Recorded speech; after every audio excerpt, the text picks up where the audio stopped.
and I'll say hi to you down there in Georgia. I'm up here in PA, and we've got the most beautiful weather that you can imagine. It's no humidity. It's in the 70s, and it's sunny. And boy, I'll tell you what, it's prime sitting on a porch weather. It's just great. So, how you making out down there? Wait a minute, Paul. I gotta question you. Yeah. I believe it was just 2 weeks ago that you told me that you had some snow. It's a little over 2 weeks, yeah. No wonder you appreciate it a little bit more than we've done. We're almost to the stage of complaining it being too hot. It's 85, and well, we've had the spring breezes have carried us through it. So oh yeah, well, it's a good time of year. Yeah, we're enjoying it up here. Markets are a little funny. I want to get your reactions to some stuff, and I also want to show the folks here a couple of things that have been developed here at Stone Barn that we use, and kind of to help folks understand how we look at the markets and why we trade the way that we do. All right with you if I share my screen and kind of bring up some stuff to show you? Yes, sir. All right, I'm going to bring that up here, and you should be looking at a couple of charts here, and we call that top half of this thing, we call it the Stone Barn normalized volatility. And we're not going to tell you how we calculate it because we like having some secrets. But what we can tell you is it's a measurement of the speed that volatility changes. And when we're looking at when volatility is changing rapidly and getting higher and higher and higher, those are typically periods where we need to be careful about what happens in the market. Now, none of our strategies are built around these indicators, especially this top one. This is for us to understand what's happening in the markets. I want to point something out to you, Don. This is the February and March 2020. I should say March and April 2020. 33% drop in the market. You can see it corresponds down here that drop starts somewhere right there around the middle of February, and it ends somewhere. Well, where did it end here? March. It hit the bottom there. So in about a month. This is about a month. Now we're looking back all the way. I'm going to take this back all the way to the global financial crisis. All right. 2008. You can recognize on the bottom chart, that's the S&P 500 price chart. There's that tumble from 2007, 8, and all the way to March of 2009. During that period of time, this speed indicator poked its head up into danger territory several times. But when we compare this with the magnitude of the 2020 plunge, this chart almost doesn't it's almost unreadable because the magnitude of this thing. Let me shrink this down a little bit and take that off. Now that looks a little bit more normal, doesn't it? I mean, This looks a lot more drastic in 2008. These things are more meaningful because they were all up there. But when we bring in that and try to fit it on the chart, it gives you some sense of how powerful, how fast that downward movement was, starting in the middle of February and going into almost the end of March. It was unprecedented. If I stretch this back all the way to 1950, none of that happened. It didn't happen like that. This was unseen before. But there's another part of the story, and that is how quickly that thing has come back down. That rapid change in volatility is now at a low. That's pretty remarkable. It's two exact opposite phenomenons that we've never ever dealt with, in terms of past history. That's but right. That doesn't mean that I think we did a pretty good job, of negotiating it, and it will be something that we'll look forward to. We will probably make a few amendments to slight adjustments to deal with these kind of things. But more importantly to me is that over history, over long periods of time, there's been no precedent for the last 10, 15 years volatility. And I think it continues. I think it's the norm going forward. And especially, we've been in extremely positive markets. It's been 6 and 8 and 10 years of just free flowing new highs, new highs, new highs, and then a little blip up and new highs, new highs, new highs. There's some evidence that probably we should consider that it may not happen. We see a few more of these kind of blips that are on the top screen. But tell me about your moving average and the little gray line. What do you got? Well, one of the, we make no secret of the fact that we reallocate monthly. We make monthly decisions on our portfolio, what we want to hold for the next month. For our momentum strategy, that's based on several different momentum factors. And for our low volatility, it's based on a selection of low volatility stocks and from the NDX. And so those decisions, it begs the question, doesn't it, that, well, if you make your decision at the end of every month, what happens if the next day or two or in the first week of the month, something drastic in the market happens, like we're looking at on that spike in volatility speed? What do? Do you just hang on for dear life? And the answer is, well, you know what? In all of our back testing and all of our live testing, it's never been the case that we have to adjust. But we know that statistically, there's a possibility that just by timing, just by the fact that we choose a particular day and our allocation days aren't based on anything in the markets other than it's a calendar day, and we have tested what calendar day in any given month is the best and most profitable, most opportunities for getting a profit. But we could miss it. And so what we have is, you're looking at that bottom screen, that gray shaded area. That is it. There's a moving average, the red line. It's a popular moving average that a lot of technical analysts look at, and they use it to determine a regime. That is, are the bulls controlling or the bears controlling? And when the market's above, the bulls; when the market's below, they say the bears. So we look at that, and that gray line represents an envelope of uncertainty.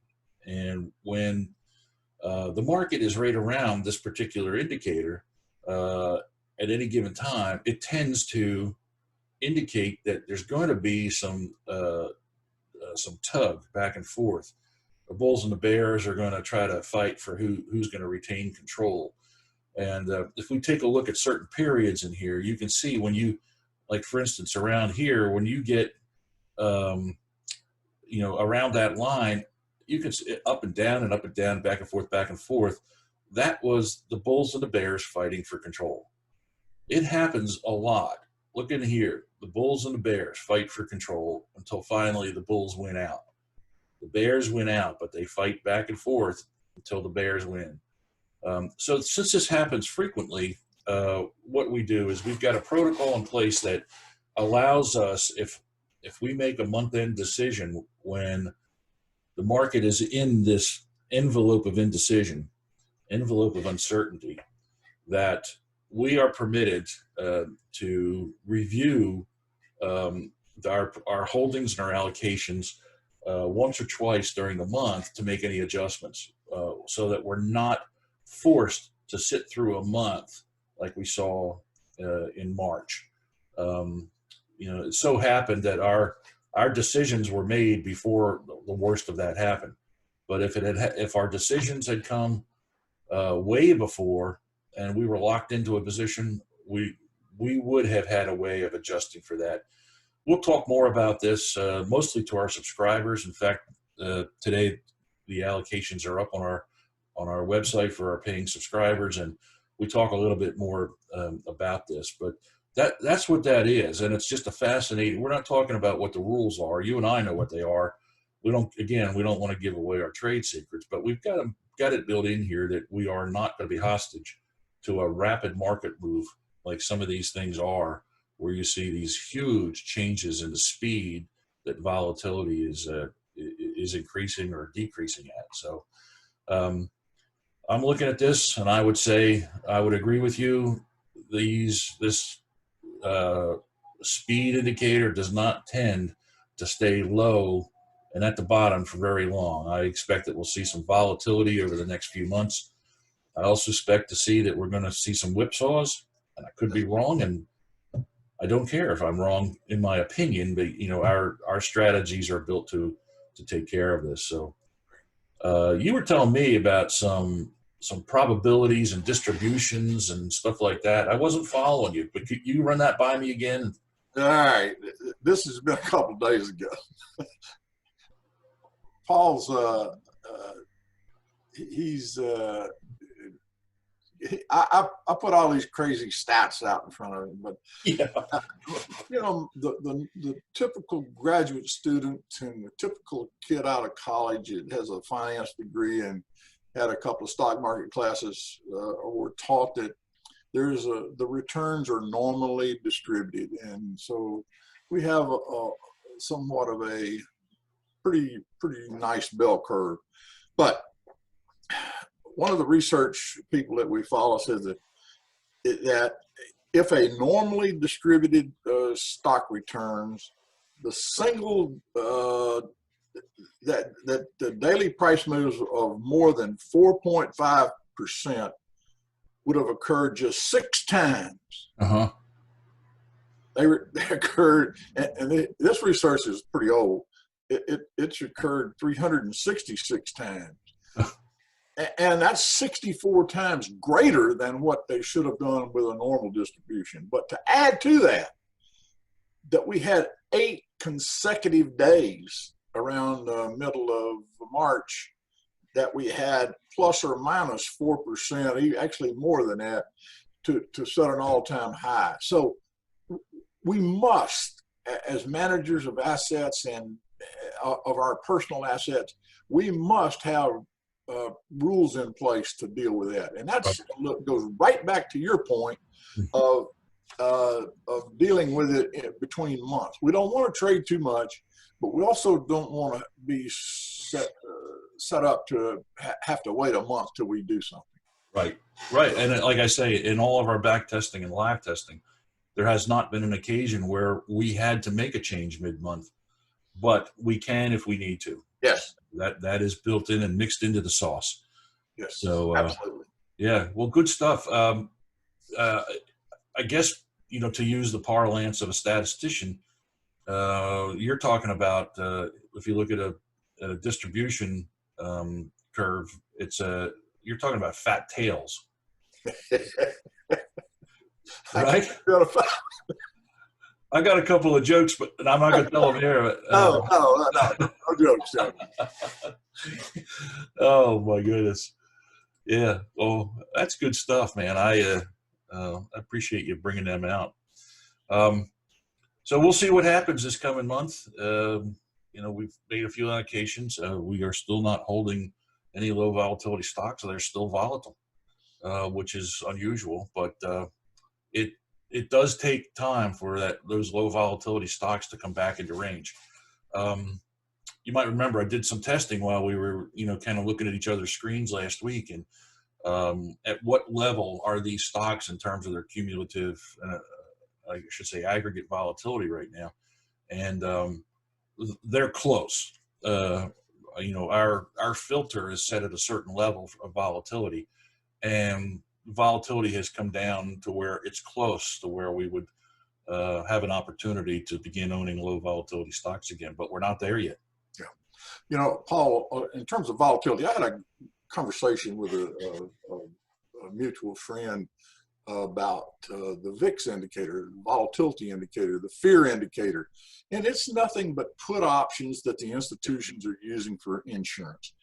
And it is slowly coming down, but we had a high of 72, and we're in the 26, 7, 8 range, maybe 29. Depends on 29 today.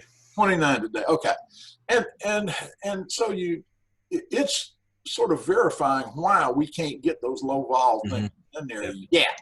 Yeah. But after you do some smoothing and things, it is headed in the right direction, and it sort of lines up with your volatility projection. Yep, it does. Yeah, yeah. But yet, the level of it is nothing but what the institutions are looking for the next 30 days. Yep. It's getting lower and lower, but we still probably won't have a normal until we have some more direction on the